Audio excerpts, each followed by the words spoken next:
In honor of The Rise of Skywalker and the finale of The Mandalorian, today we will be reviewing Boba Fett. For those who don't know, Boba Fett is a secondary antagonist from the original Star Wars trilogy.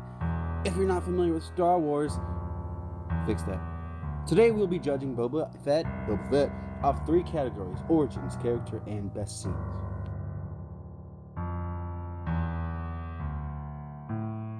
So to know Boba Fett, you need to know Jango Fett. Jango Fett was one of the best bounty hunters at the time of the Galactic Republic and was chosen to be the genetic template for the clone army. He had like at least 20 dudes cloned after him, and they were all made to age rapidly, However, Jango had one clone not age quickly, and he would raise this clone to be his son. That son would grow up to be Boba Fett. Later on, Boba would unfortunately watch his father die. Very sad, F's in the chat, leaving him alone. Boba then fell into the bounty hunter life just like his father and would become one of the best bounty hunters around town during the time of the Empire.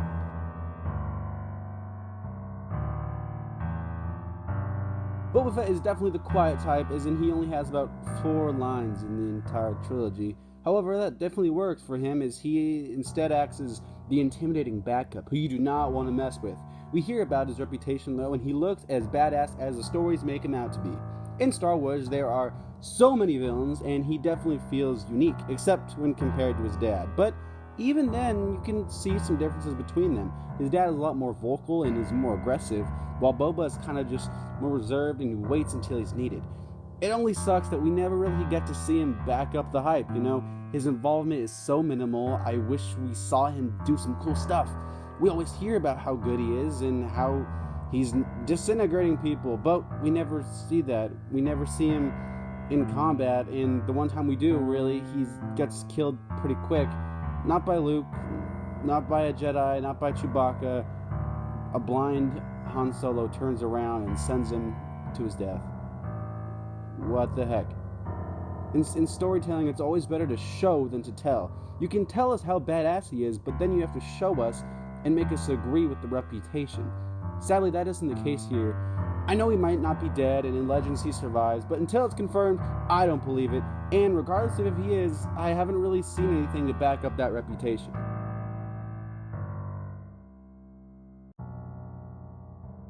I got one scene.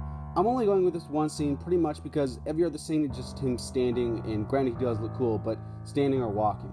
The scene I'm going with is the one where he hides in the trash and then follows the Millennium Falcon.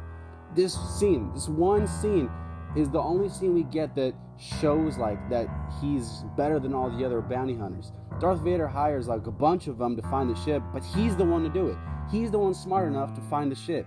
It seems that the Falcon has outsmarted everyone, the entire Empire, and they do, but then it's Boba that's smart enough to figure it out. Boba's the one that finds them.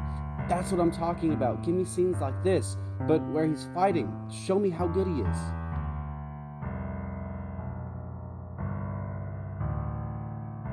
In conclusion, Boba Fett has some solid origins, and he's definitely intimidating, which is important for a villain.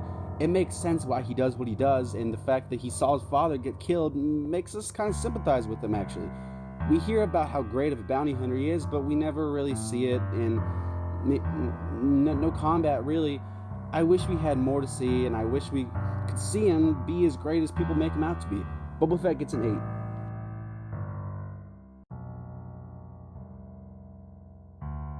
Thanks so much for watching Villain Review. I really appreciate it. If you enjoyed the video, please consider subscribing if you want. If not, that's cool. So you can see next Villain Review every single Monday. Thanks so much, and I'll see you next week. Peace out. Yeah.